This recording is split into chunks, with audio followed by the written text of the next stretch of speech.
Hi, and welcome to Axelbank Reports History and Today, conversations with America's top nonfiction authors and why their books matter right now. I'm Evan Axelbank, and today we're going to speak with Dr. Koritha Mitchell, the author of From Slave Cabins to the White House, Homemade Citizenship in African American Culture. This is her third book. She's a scholar at The Ohio State University, specializing in African American literature, racial violence in literature, and Black drama and performance. So first of all, thanks so much for being here, Dr. Mitchell. Thank you. Well, we're so glad you're here, and we're really glad we're talking about such an important and powerful word, the word citizenship. It signifies inclusion, it signifies rights, and at least in theory, citizenship is not something that must be earned if you're born here in the United States, at least under the rules we have. But this is such an important conversation to have right now because Blacks in the United States are more likely to have deadly encounters with police officers, to encounter obstacles in casting their ballot, and to attend schools that are not properly funded. So Dr. Mitchell's book is so great and so fascinating because it examines how Blacks in America have had to design their own versions of citizenship because full citizenship has not yet been granted. So, first of all, Dr. Mitchell, you write that even as accomplishments have been discouraged, denied, or destroyed, African Americans have continued to strive. You say they cultivate a sense of belonging from scratch. I want to repeat that. They cultivate a sense of belonging from scratch. So, Dr. Mitchell, explain what that means. Sure. And thank you again for having me. It's my pleasure. This is going to be a great conversation. I'm thrilled you agreed. Yeah. So cultivating a sense of belonging from scratch is so important for me because the idea, right, is that we have a social contract whereby if citizens are, law abiding, for example, then they should be able to expect that their government will protect the safety of their person and their property. That's a general social contract that supposedly is in operation.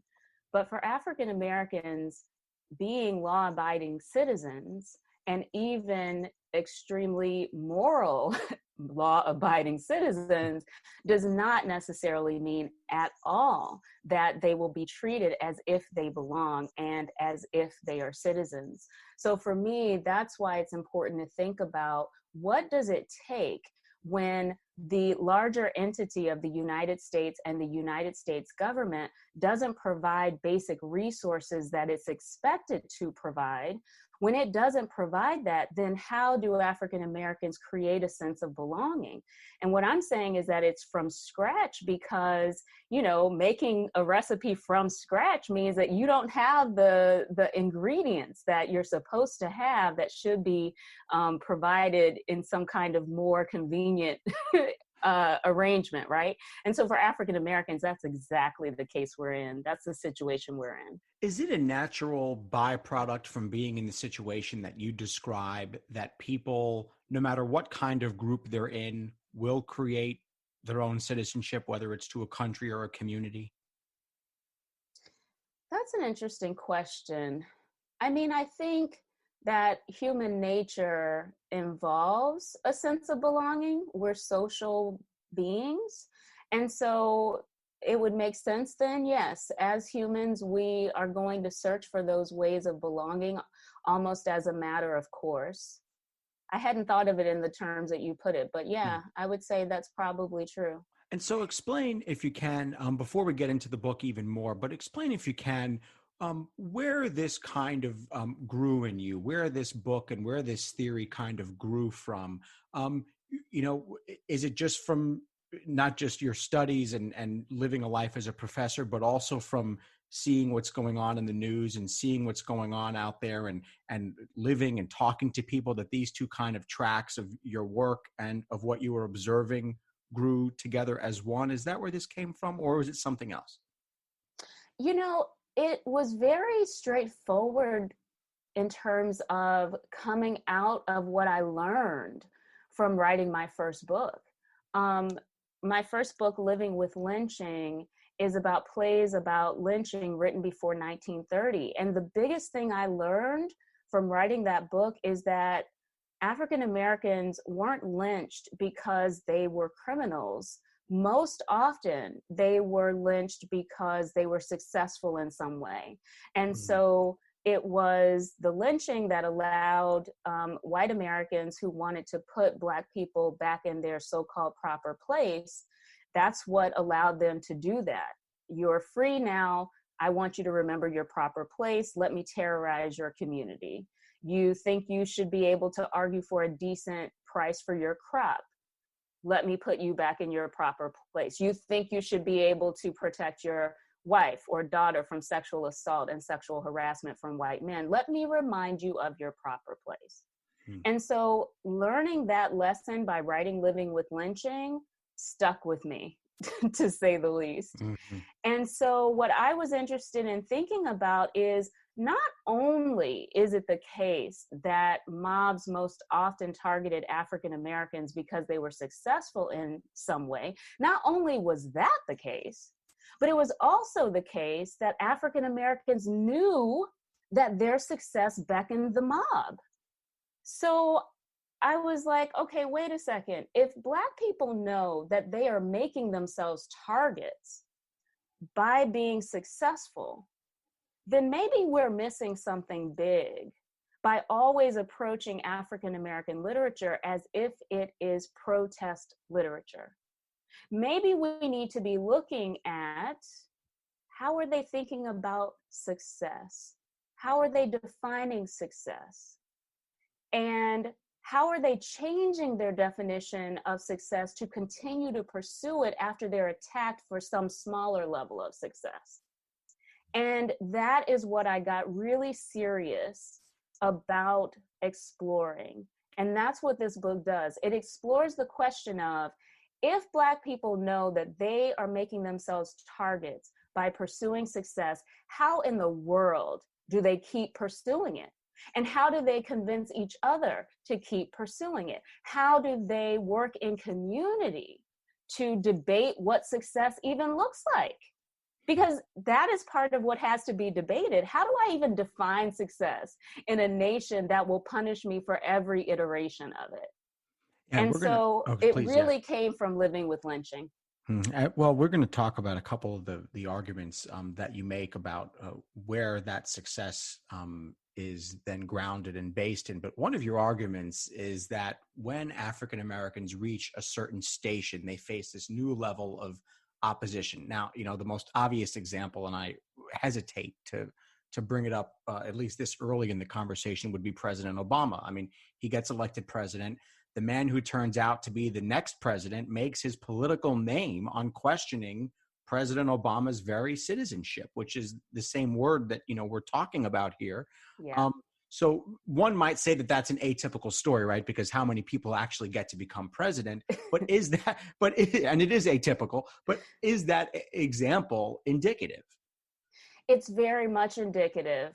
And I think that part of what my challenge was to understand that it's an extreme example, but it's happening in smaller ways all over the place. And for me, what was really striking was to recognize that even the modest success of, enslaved people who continued to hold on to their bonds to each other, even that modest success was punished quite seriously. So that's the reason why I think for me, Obama is an important example in the book, and Michelle Obama is an important example in the book because they are such extreme examples. But once I can get people to really think about what they witnessed, right? Because there are so many people who, we all witnessed what happened in terms of, seeing the presidency disrespected in unprecedented ways once he was in office. We all saw it, but we hadn't necessarily been interpreting it in the way that I want us to, which is as a backlash to Black success. So it's like, if I can get people to see it with that extreme example, then they can start to see it in smaller everyday examples and even the modest example of enslaved people in the book. I think you're right. Yeah, the Obama thing is striking. Yeah, no, it is, and it made me think of the phrase "the exception proves the rule." Oh, yeah. Given the station that he achieved, and then the backlash. But let's go back to the beginning. This painful, of course, beginning. You write that white Americans assured themselves that God had created some groups for the purpose of serving others, and we've heard that justification for slavery all through American literature. But you also say that the slave cabins were spaces of triumph. You start with Harriet Jacobs and her novelized autobiography, Incidents in the Life of a Slave Girl. So explain her book, explain who she is, and what she argues about maintaining dignity under that system, and then also how whites reacted to that. Oh, wow. What a powerful way to put that question. Thank you.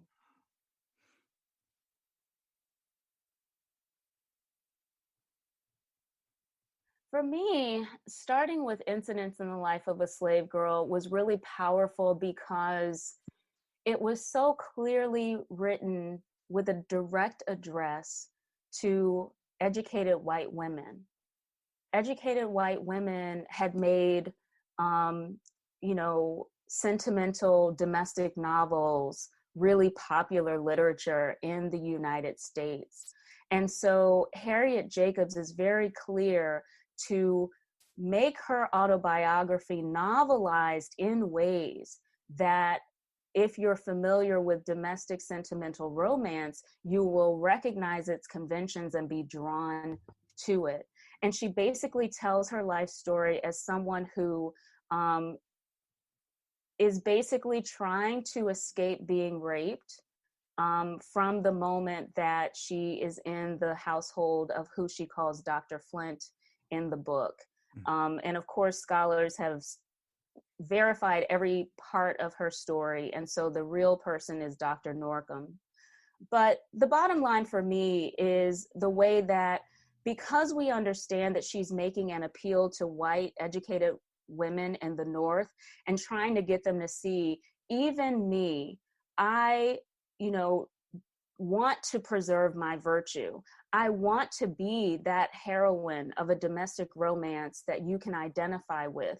But to tell my truth, I have to admit the ways in which, with no real choices, I had to keep my dignity and humanity and agency and use whatever tools I had at my disposal to keep my sense of being a human being who should be able to determine what happens to my body and my children. And so for me, what was powerful was to see that just because she's appealing to white women readers does not mean that she isn't also participating in a community conversation that addresses other African Americans. And that community conversation is about, how do we define success in a nation determined to keep us from having any degree of success? So I'll give you the most powerful example to my mind that I discuss in the book, which is that we see a turning point in her narrative where Dr. Flint makes it very clear that she will never have the choice. If she's not going to willingly, quote unquote, sleep with him, she's certainly not going to have a choice to choose a husband of her own. He threatens to kill the young, free Black man that she had fallen in love with. And so she tells him, please leave here, leave, go to the North, have a life without me. This is my reality. And for me, it was powerful to watch in the narrative how from that point onward, her definition of success adjusts because of that closed door. So she is now, from that point on, going to define success as something other than being the respected wife that she thought she would have a chance to be. And can you talk about what the word citizenship might have meant to her, or what it meant to Blacks at that time period? What is the citizenship that they're creating as they live through this horrific existence in the slave cabins. Wow, you have such a way of putting these questions. I'm just trying to, be thoughtful here. And Wow. I mean, you just go to the heart of it. And I just hope that I can answer in a way that honors the question, because really and truly, the intellectual engagement of a question like that is kind of stunning to me. Okay. So how do we think about citizenship in this context? It's no question, right, for Harriet Jacobs, it's no question to her that her country of birth sees her as anything but a citizen, right? There's no question for her. And in fact, she makes clear that the Fugitive Slave Act is an act that is aggressively countering any idea that she could ever be a citizen. The Fugitive Slave Act of 1850, she highlights in her narrative more than once. And so she knows that the country doesn't see her as a citizen. And that's the reason why her writing this text and creating a text in which we get to see her create a sense of belonging despite how aggressively her country is trying to deny her of that. That is part of what I'm arguing is part of what we have to understand as the citizenship, right? So by actually using writing to tell this story, you are bearing witness to and recording that there were people denied every right who nevertheless created a sense of belonging on their own. And so that to me is one way of asserting yourself as a citizen, because you're using that tool at your disposal to record what you did during slavery when you were clearly denied all of those citizenship rights. You're recording that history, but also you're doing it for posterity so they will know. Like, to me, all of those contributions to a community conversation, all of those contributions are part of what I mean by citizenship. And so I guess part of what you're making me think about is the way that I'm interested in us understanding that community conversation and that sense of belonging that is created through the conversation. In one way, we might think about that as an intense continuity of this citizenship that I'm trying to trace. In other words, that I am here in 2020 in a moment where I continue to have my citizenship denied, right? By the way that the police can kill my partner with impunity or kill me with impunity, right? Like, that's still a reality. So if we want to talk about citizenship, there are ways in which it is still giving me, the United States is still giving me the undeniable message that I am not a citizen in 2020. And part of what I'm invested in doing by tracing what I'm calling homemade citizenship, again, you're making me realize this now as I answer you. Part of what you're making me realize is that the continuity is part of what I want us to understand.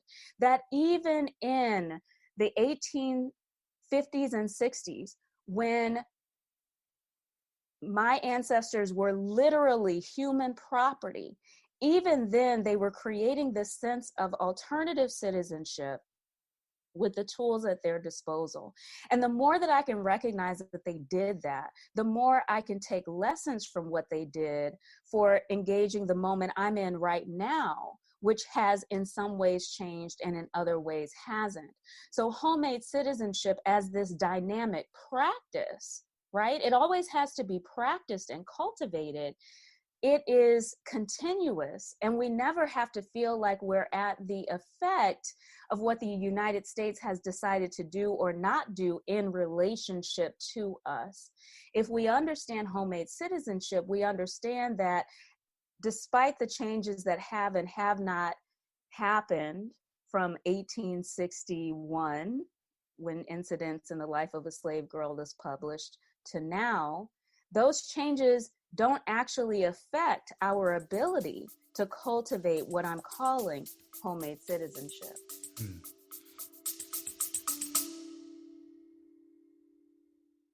baking from our childhoods just sticks in the memory, doesn't it? We never set off on holiday without piles of Tupperware. And there'd always be Bakewell slice, flapjacks, and tray baked scones in the boot. Do you not do that, Lisa? Yeah, no. Sadly, I do not stack the Tupperware in the back of the car when we go off on holiday. Oh.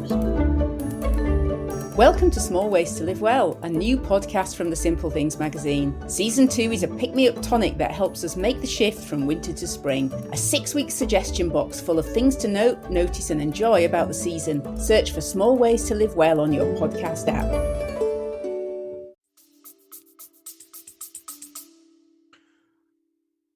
I appreciate that answer. And I guess the next question that I would ask is, does she, and forgive me, I haven't read the source text here, but does she ever find a certain level of peace? And I guess the larger question is, are people who were slaves during this time period, do they ever find a sense of peace that, hey, I might not be a citizen of my country, but I am a citizen of my family?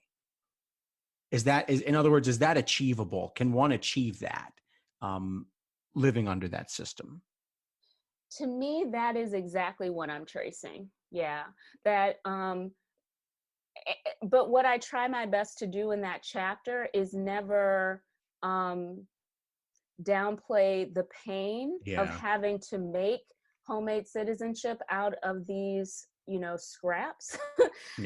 So part of what I'm interested in is, on the one hand, what the United States does or does not do is not the be all end all of whether enslaved people felt a sense of belonging, right? Like, that's a big part of what I'm talking about, is that despite the United States being so violent toward enslaved people still found ways to create a sense of success and belonging. But I still try not to diminish the pain of it. And in all honesty, Jacobs is powerful in the way that she ends her narrative, because she ends her narrative by basically saying that I still don't have, the house, the hearth and home that I actually still want. This country is still preventing me from that, and I want it for my family. So she does end on a note of, triumph in some ways in terms of having preserved her dignity and agency. She wasn't completely at the whims of Dr. Flint, but in other ways, she was still at the whim of the white woman who paid for her freedom, because this country made it to where she needed a white person to pay for her freedom. And part of what she makes so clear in the narrative is that the white woman in the book, she's called Mrs. Bruce, who pays for her freedom, was able to do it. But her grandmother, who worked her fingers to the bone, was never allowed to buy her freedom. Her father was never allowed to buy his children. So Jacobs is very clear that there is nothing redeemable about the system by which the United States is operating. There's nothing fair about it, because if it were just paying for somebody's freedom, her father should have been able to do it, or her grandmother should have been able to do it. None of that was a possibility. But a white woman who decides to be nice to her can buy her freedom and create that sense of relief.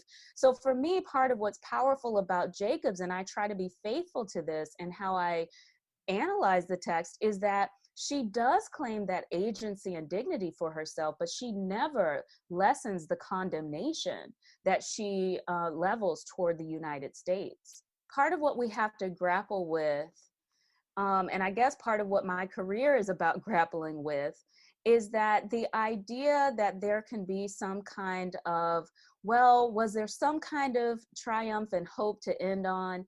That idea is not one that usually jives very well with the reality of African American history. We want a triumphant kind of outcome.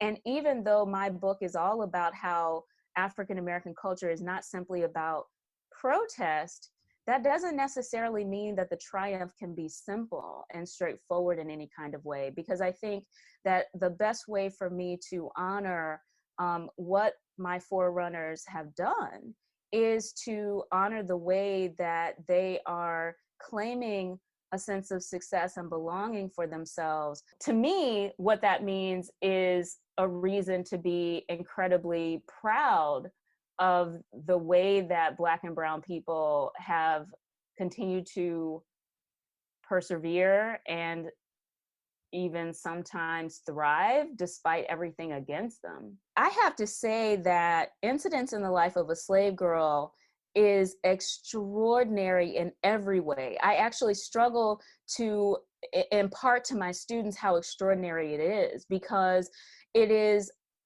as I've said, the most verified slave narrative, period, because so many people didn't believe it. And that often happens with Black people and Black women, is that we always assume that it better be verified. We can never just trust that they're not lying.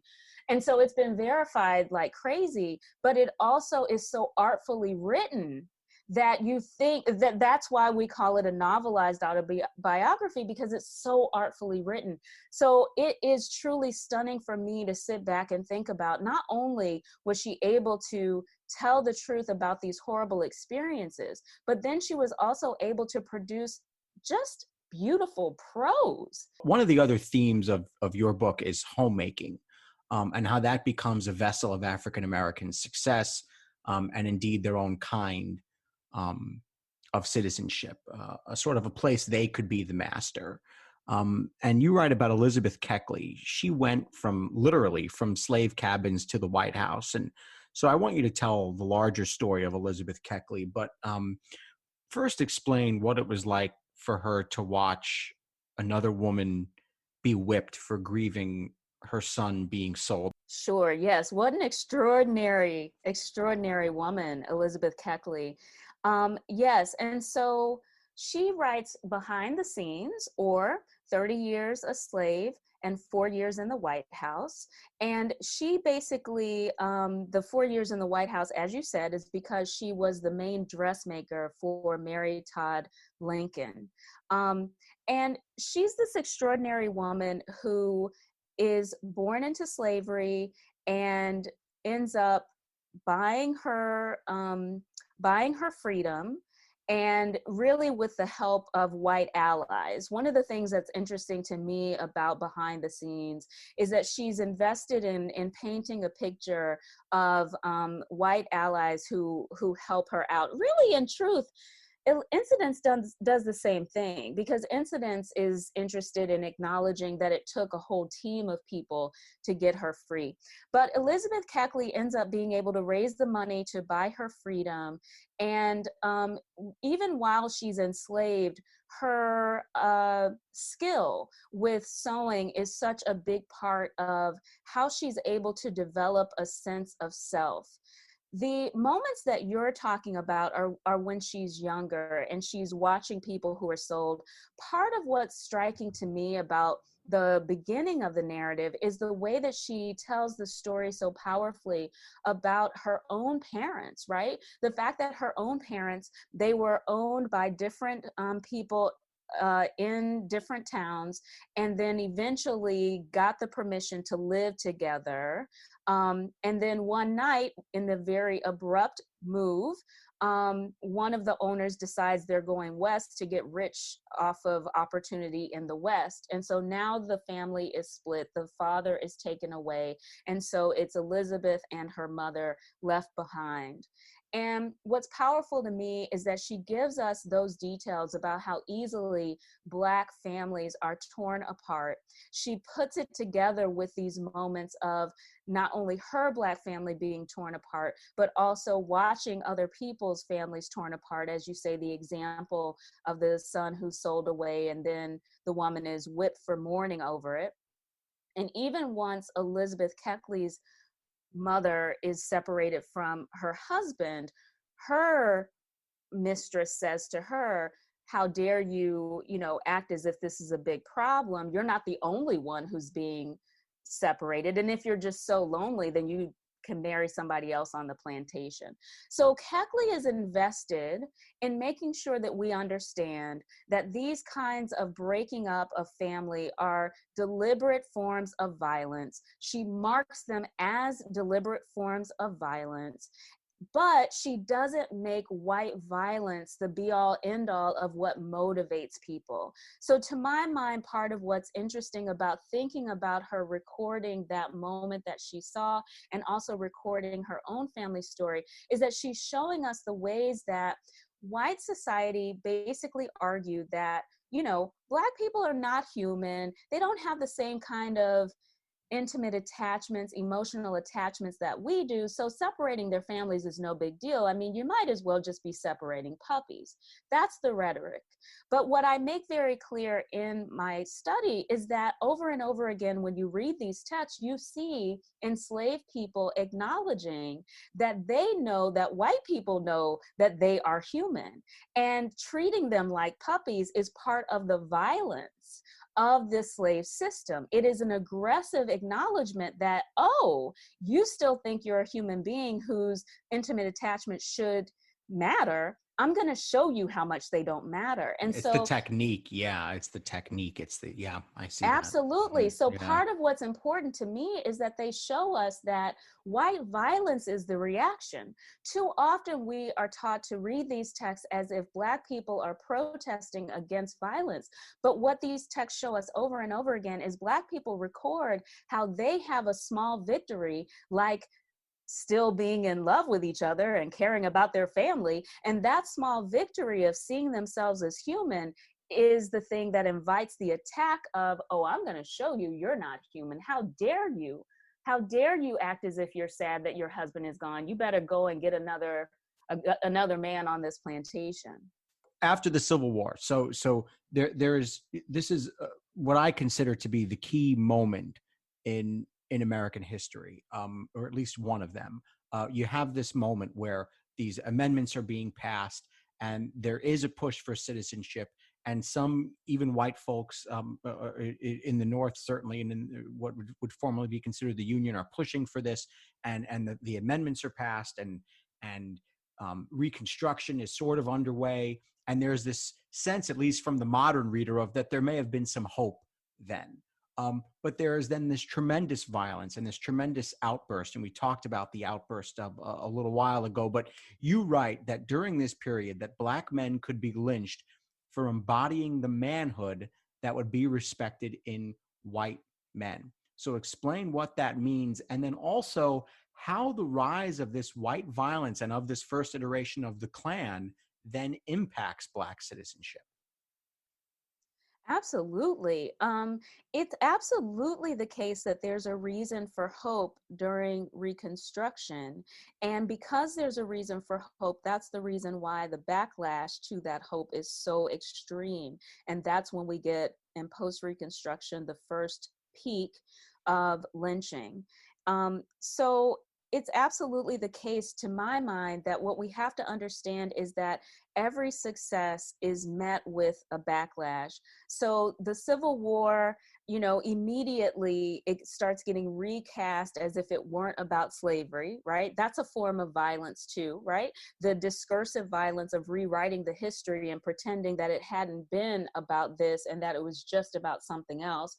But without question, in this era, part of what we're dealing with in terms of Black men who are embodying citizenship and then having that violence come against them, it has everything to do with the fact that they're no longer enslaved.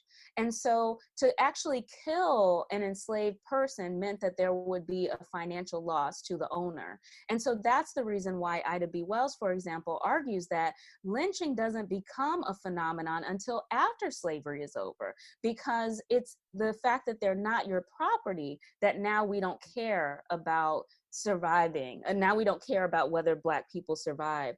So in the Reconstruction and post-Reconstruction era, Black people are saying, okay, we're no longer enslaved, we're going to operate as citizens. And as they operate as citizens, their fellow white Americans want to remind them of their proper place, which, despite slavery being over, should be a place of servitude. So this is where we get those examples of, sharecropping, convict leasing, right? You create laws that make it so that it is the easiest thing in the world to declare a Black person a criminal. The fact that they don't want to work for a white person is enough of a crime.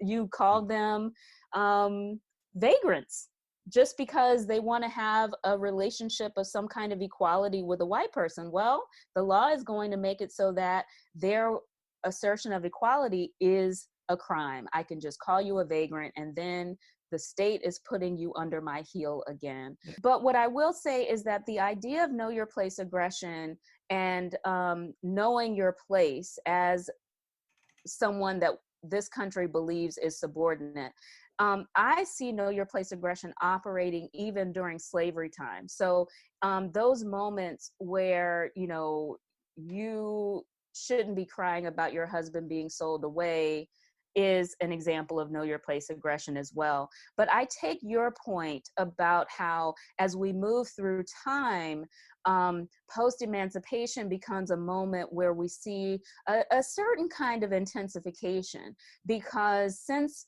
there's no longer official slavery, you have to devise new ways of making these Black people know their proper place.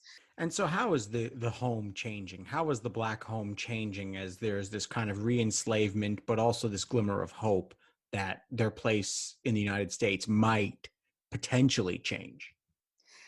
Oh, that's such a good question. I mean, to my mind, part of what I'm interested in that time period is the way that I see the literature of that time period.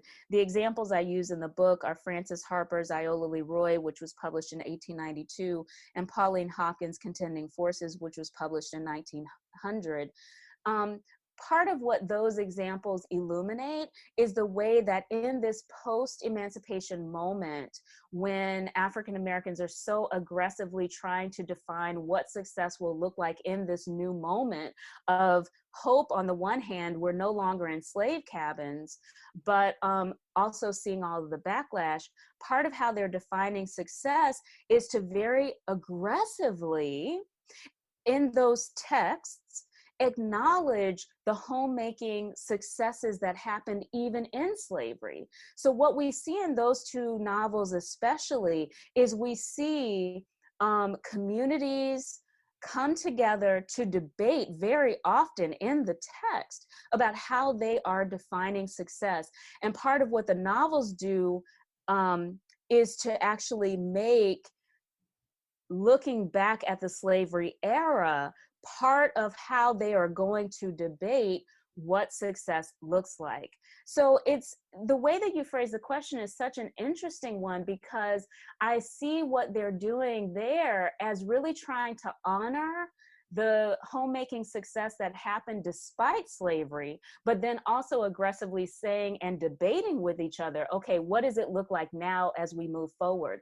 And part of what I believe Iola Leroy and Contending Forces show us is that the definition of success moving forward in this post-emancipation era is going to have to be that we build our homes not simply on love, but a deliberately used and framed love.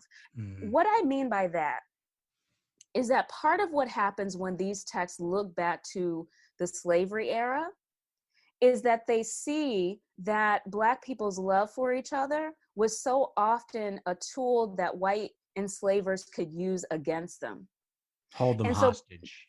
Exactly. And so what I see these texts doing in 1892 and 1900 is making a case for how do we make sure that the love we feel for each other, both familial love and romantic love, how do we make sure that that love is not simply a tool that can be used against us? To hear these upfront examples about what it was like to live as a slave and to see your heart robbed from you is really important, and I'm glad that we're delving into these things because it's so important for people to hear and for me to hear. So Michelle Obama, We brought her up earlier, but let's talk about her in a little bit more depth now. If you were to look at her resume, she would seem to possess citizenship in the way her predecessors as first ladies would. Barbara Bush comes to mind. Born in America, educated at the highest level, a lawyer, a homemaker, and a career woman. And her book Becoming talks about how she kind of battles these two sides of her personality and her persona, and she becomes first lady. Yet so many have questioned so much about her. As a matter of fact, I think everything I just mentioned has been questioned by, at least by her political opponents, attempting to essentially then rob that citizenship from her. And so some of the things we've heard over the years: is she a radical? Is she too strong? Is she manly? Some use the word militant when they describe Michelle Obama's intentions. What does her experience tell us about Black citizenship? I think, again, it shows that I think it actually shows us more about US citizenship than it does about Black citizenship. Mm. Because it demonstrates the degree to which US citizenship is about excluding Black and brown people. So we will say that the country will respect you if you are law abiding.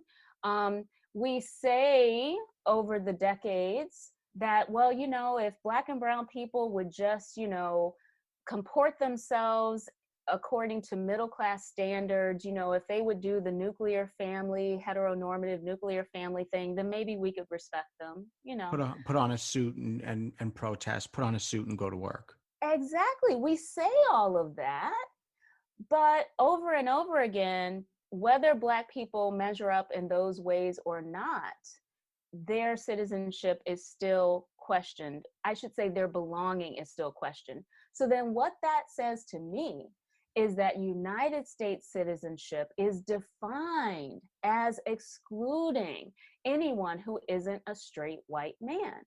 So part of what your question does too for me that I want to be really clear about, and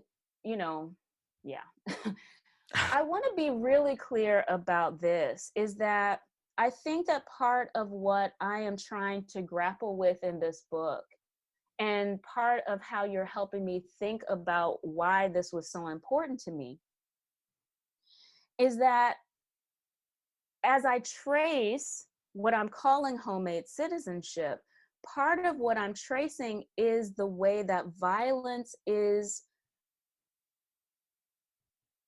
part of the very foundation of US citizenship.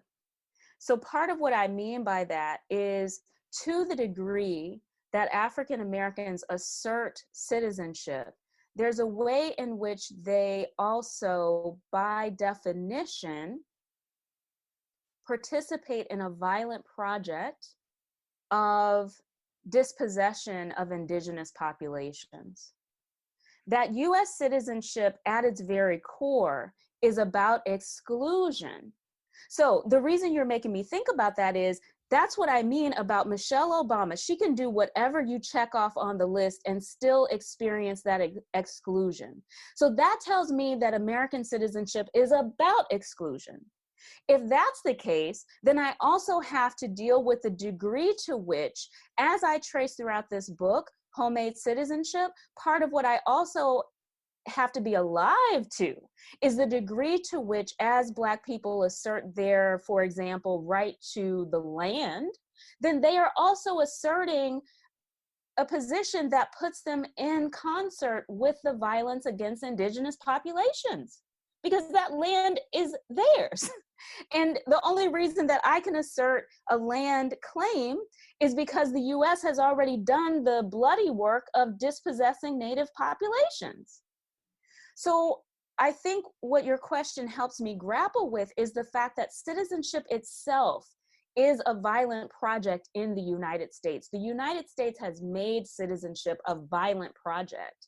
And so part of why I'm talking in terms of belonging in the book so often is because I'm trying to honor the degree to which what African Americans are doing is something that is recuperative in some ways, but it's also destructive in other ways, right? That the belonging part of it is recuperative in some ways. But even as you recuperate that, when you are engaging in a project whose foundation was laid by the United States more generally, right? You're participating in something that was violent from the start. So again, I hope that's not too much of a stretch, but to my mind, when you highlight Michelle Obama being the example of so much we say we're going to respect as a nation, and then she still can't get that respect, then that tells me something not about Black citizenship, but about US citizenship. One of the themes in your book is homemaking and African Americans making a home in their home, in other words, the physical space of their home. I'm interested to hear your thoughts as to when Michelle Obama, as First Lady, encouraged people to eat healthier. There was a tremendous backlash among some, not everybody, but among some. And I wonder if any of that strikes you as, here is a Black woman trying to make the United States now, the physical boundaries of the United States, her home, and being sort of a homemaker for everybody else, and then experiencing that resentment. Is that a stretch, or is that sort of on a mega level exactly what you're saying now? It's so complicated because on the one hand, what that example does is it reminds you that so often the United States and Americans are okay with Black people serving them and serving them food. But at the same time, the idea that you're doing it from a position that isn't subordinate, that's the problem. So the fact that she is in the White House as First Lady, and that's the reason why she's in a position to do this, that's the reason it becomes a problem. And so I think it's one of those examples that I actually want to think more about, because it really gets to the contradictions of American culture more generally. But I think at the end of the day, that's what it's about. It's about the idea that she is operating as woman of the house and not as housekeeper when she gave that initiative. The other thing that you're making me think about, and now you're getting into stuff that I really want to do like in a whole different book, but the thing that's so stunning about her Let's Move campaign is that, you know, she's a former executive of the University of Chicago Medical Center. So if anyone has credentials to offer this kind of feedback, it would be someone with her credentials. I mean, I haven't even mentioned the Princeton and Harvard degrees, right? So these are all reasons that she should have some space to make those recommendations.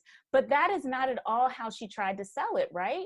Understanding the racism and sexism of this country, she knew that she could not lead from her credentials. Her success would just spark backlash. So she hid it under this mom-in-chief persona. She made sure that she highlighted being mom, not being someone with the degrees she has and the executive experience she has. So she was trying to diminish her success, to inspire less hostility. But because this country is built on the idea that if you're not a straight white man, we will always punish you for your success, because that's built into how American culture works, her diminishing that still didn't work.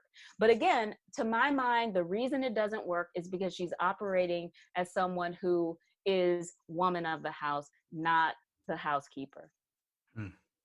It was almost like she tried to do the job of First Lady as the other 43 or however many 44 First Ladies there were. And that was, I see what you're getting at. That was the sort of trap that she fell into. Absolutely, because Yeah. it's okay for them to do their job, but it will never be okay for you to do your job. We're living right now through a moment right now, and Black Lives Matter is front and center. And so I'm just curious to hear how you think that would make another chapter of your book. And what do we learn about citizenship from this moment we're living through right now? Well, I actually speak to it very deliberately in my coda, which I call From Mom in Chief to Predator in Chief, because, you know, the United States is a place that has built its culture on excluding everyone who isn't a straight white man. And so the fact that Barack Obama managed to get where he got, and then even won a second term, made at least 63 million American voters very invested in making sure that we move to having predator in chief in the White House. So to my mind, everything we're living through right now is the backlash to the success of the Obama administration. As you pointed out from the very beginning, Donald Trump, and as I point out in the book, literally made a political path for himself. A The brand. path, Yeah. the path to political ascendancy literally was built on insisting that Barack Obama was not a citizen. That is literally what allowed him to go from being a reality TV star and failed business person to being in our political life in this way. And so, yeah, what we're living through right now is exactly about this country's tendency to respond to the success of Black people and really all marginalized groups, everyone who isn't a straight white man, to respond to their success with violence. That is what we are dealing with right now. And the future? Where do we go from here? Where is the? I mean, I don't want to put you on the spot and have you predict the future of the world, but where does this all go? What is the next step? Where does the future of citizenship lie for African Americans? Well, again, to my mind, what we're talking about is US citizenship. And so I think the more powerful question is, what does the United States want its citizenship to be? Does it want it to continue to be built on violence against everyone who isn't a straight white man? And I think what we're watching right now is how much a lot of Americans are invested in US citizenship being precisely that, violence against everyone who isn't a straight white man. I don't have a lot of reason to think that that is automatically going to change. I think that what we're watching is the truth of what I trace throughout the book, which is that Black and brown people and other marginalized groups will continue to pursue success despite every odd against them. And, you know, people who believe that the only people who deserve to have, you know, life, liberty, and the pursuit of happiness are straight white men, they will continue to come out of the box responding to any level of success by other people with violence. And I think that that is very much an American pattern. And I think that the only way we're going to change that as an American pattern is to acknowledge that that is the American pattern. So what I'm hoping is that the way that we are watching, you know, to my mind, more white people who are getting seriously involved in Black Lives Matter and other configurations of acknowledging that not just straight white men should have life, liberty, and the pursuit of happiness. The fact that we see more white people getting involved in that is one way that I can understand that there's a possibility that our definition of US citizenship might be shifting right now. I certainly hope so. But there are so many ways in which, you know, to your point earlier, there's so many ways in which the backlash that we saw after Reconstruction is similar to what's happening now. I keep saying, well, the 1890s through 1930, this country is repeating those decades right now. the intense racial violence accompanied by intense success by people who had every odd against them. Like, that's literally what the 1890s through 1900 were in the period of lynching that I study in the first book. And I feel like I'm living through that again right now. So I hope that the fact that more white people are getting involved is the beginning of truly redefining US citizenship to something that is a little less hostile for more people. Dr. Koritha Mitchell, thank you so much for being here. She's the author of From Slave Cabins to the White House, Homemade Citizenship in African American Culture. Dr. Mitchell, thanks so much for being here. Thank you. I really appreciate it. Yeah. I certainly check out that book and her other book, Living with Lynching, African American Lynching, Plays, Performance, and Citizenship. She is on Twitter at Prof. Kori, that's PROFKORI. And thank you for listening to Axel Bank Reports History and Today, conversations with America's top nonfiction authors and why their books matter right now. Be sure to check us out on Twitter and Instagram at Axel Bank History. We update those with clips from the show, guest announcements, and with book recommendations. We'll see you next time. Thanks.